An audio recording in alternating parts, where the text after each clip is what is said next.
44 साल बाद खुला एक बंद दरवाजा और उसके पीछे से निकली खंडित मूर्तियां।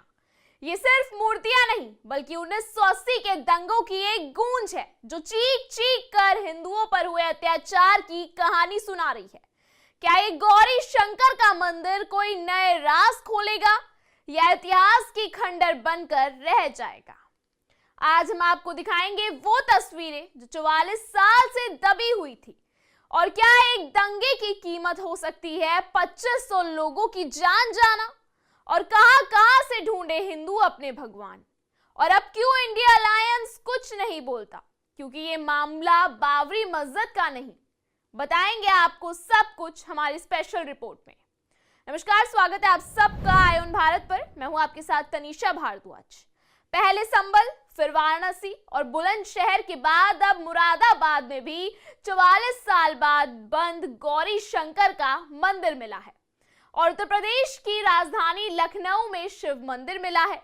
जानकारी के मुताबिक जब नगर निगम की टीम ने गौरी शंकर मंदिर के गर्भगृह की खुदाई की तो उन्हें वहां मलबे में दबा शिवलिंग मिला और उसके साथ ही कई खंडित प्रतिमाएं भी बरामद की गई। रिपोर्ट्स के मुताबिक साफ सफाई के बाद मंदिर में फिर से प्रभु की प्रतिमाएं स्थापित की जाएंगी। 44 सालों से बंद इस गौरी शंकर मंदिर में नंदी, गणेश, कार्तिकेय और भगवान हनुमान की खंडित प्रतिमाएं मिली है। संभल में हरिहर मंदिर मिलने के बाद अब मुरादाबाद में भी गौरी शंकर मंदिर का अस्तित्व सामने आया है। शिकायतकर्ताओं ने प्रशासन से शिकायत की थी कि 1980 के सांप्रदायिक दंगे के बाद से यह मंदिर बंद पड़ा हुआ था, जिसका निर्माण शिकायतकर्ता सेवाराम के परिवारजनों ने कराया था। 1980 के दंगों के बाद हिंदू क्षेत्र से पलायन कर गए थे और मंदिर बंद हो गया था। एसडीएम सदर राम मोहन मीणा ने बताया कि मंदिर का गर्भगृह बरसों से बंद था। पुलिस की मौजूदगी में इसकी खुदाई कराई गई। शिवलिंग समेत खंडित मूर्तियां मिली हैं। और अगर हम बात करें मुरादाबाद की, तो मुरादाबाद में हमेशा हिंदू मुस्लिम विवाद चलता रहता है। देखिए, 1980 में कुछ मुसलमानों ने एक दलित लड़की का अपहरण किया। उसके बाद से हिंदुओं और मुसलमानों के बीच तनाव बढ़ गया था। दलित और मुसलमान ईदगाह के पास अलग अलग बस्तियों में रहते थे। हालांकि बाद में लड़की को बचा लिया गया और उसके अपहरणकर्ता को गिरफ्तार कर लिया गया। मामला यही नहीं रुका। जुलाई में एक दलित लड़के से उसकी शादी के दिन कुछ मुसलमानों ने मस्जिद के पास तेज गाने बजाने की शिकायत करते हुए शादी में मुसीबत खड़ी करने की कोशिश की। यह बहस जल्दी दोनों समुदाय के बीच हिंसक झड़प में बदल गई। कई घरों में लूटपाट हुई। फिर अगस्त 13, 1980 के दौरान दलित बस्ती से एक पालतू सुअर ईदगाह में घुस गया और शायद यहीं से रखी गई पूरे के पूरे दंगे की नींव। उस स्थान पर 40,000 मुसलमान ईद की नमाज अदा कर रहे थे। उसी वक्त मुसलमानों को लगा कि ये जो सुअर है ये हिंदू पक्ष ने छोड़ा है। और आपकी जानकारी के लिए मैं आपको बता दूं कि मुसलमानों में सुअरों को हराम मानते हैं। उनका मानना था कि सुअर को हिंदू दलितों ने जानबूझकर छोड़ा था। हालांकि इस बात का उनके पास कोई भी सबूत नहीं था।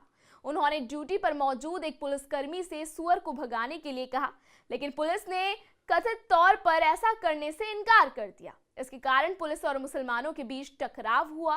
पुलिस ने बेकाबू हालत को देखते हुए अंधाधुंध गोलीबारी की, जिसके कारण कई मौतें हुई। इसके बाद हिंसक घटनाओं की एक अलग कहानी शुरू हो गई और आगजनी, लूटपाट और हत्याओं का सिलसिला शुरू हो गया। न्यायमूर्ति एसपी सबसेना समिति की रिपोर्ट में सांप्रदायिक दंगों में 38 मौतें पाई गई। हालांकि अनौपचारिक रिपोर्टों का दावा है कि मरने वालों की संख्या कई सैकड़ों में है, जो 2500 तक हो सकती है। क्या आप सोच सकते हैं, एक दंगा जिसने 2500 लोगों ने अपनी जान गंवा दी। दंगों के कारण कई हिंदू परिवार को घर छोड़ना पड़ा और उसके बाद से ही ये मंदिर इस हालत में पड़ा हुआ है। नवंबर 1980 तक हिंसा छोटे पैमानों पर जारी रही। सितंबर में एक हिंदू त्योहार के दिन हिंसा की एक बड़ी घटना हुई। अक्टूबर के अंत में चाकू घोंपने और लगातार हत्याओं के कारण कम से कम 14 मौतें हुई। दंगे उस समय हुए जब कांग्रेस नेता वीपी सिंह प्रधानमंत्री थे। केंद्रीय मंत्री योगेंद्र मकवाना ने हिंसा के लिए आरएसएस जनसंघ और भारतीय जनता पार्टी को दोषी ठहराया। इंदिरा गांधी ने सुझाव दिया कि हिंसा के पीछे विदेशी ताकतें पाकिस्तान का जिक्र करते हुए और सांप्रदायिक दल थे। ये थी 1980 की वो कहानी जिसमें काफी निर्दोष लोगों की जान गई और हिंदू लोगों को माइग्रेट करके अपना शहर तक छोड़ना पड़ा।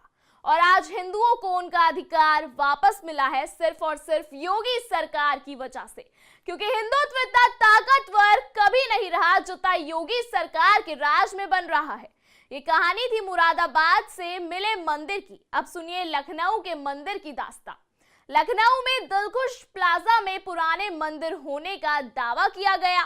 मंदिर करीब 150 साल पुराना बताया जा रहा है। कॉम्प्लेक्स के नीचे 140 साल पुराना शिव मंदिर होने का दावा किया जा रहा है। मंदिर पर कब्जे की शिकायत पर जोनल अफसर शशि भूषण पाठक को अगुवाई में पहुंची एलडीआरएफ टीम ने इसकी जांच की। फिलहाल एलडीए ने इसके बिल्डर डॉक्टर शाहिद हुसैन की नोटिस देकर 1 सप्ताह में जवाब मांगा है। वहीं इस बारे में बिल्डर डॉक्टर शाहिद का कहना है कि उन्होंने कॉम्प्लेक्स निर्माण के लिए जमीन खरीदी थी। मंदिर पर कोई कब्जा नहीं है। बेसमेंट में मंदिर आज भी मौजूद है, जहां दुकानदार रोज पूजा पाठ करते हैं। मंदिर सिर्फ एक धार्मिक स्थल नहीं है, बल्कि यह हमारी संस्कृति और विरासत का प्रतीक है। जो हुआ वह इतिहास था, लेकिन आने वाला कल हम सबके हाथ पे है। अब वक्त है कि हम अतीत से सीखें और देश को, हिंदुत्व को उस राह पर लाएं जहां आस्था और एकता एक साथ मिले। मंदिर के दरवाजे खुले तो सिर्फ श्रद्धालुओं के लिए नहीं, बल्कि एक नए भरोसे के लिए भी हैं। अगर सभी सनातन धर्म को नहीं बचाया तो आगे भी हम लोग सनातन धर्म को नहीं बचा पाएंगे। आयुन भारत पहले भी ये बात बोलता था और आज भी आयुन भारत ये बात बोलता है कि जितना शक्तिशाली सनातन धर्म योगीराज में हुआ है उतना नहीं था। फिलहाल हमारी स्पेशल रिपोर्ट में इतना ही। इस तरीके की खबरों को देखने के लिए बने रहिए आयुन भारत पर।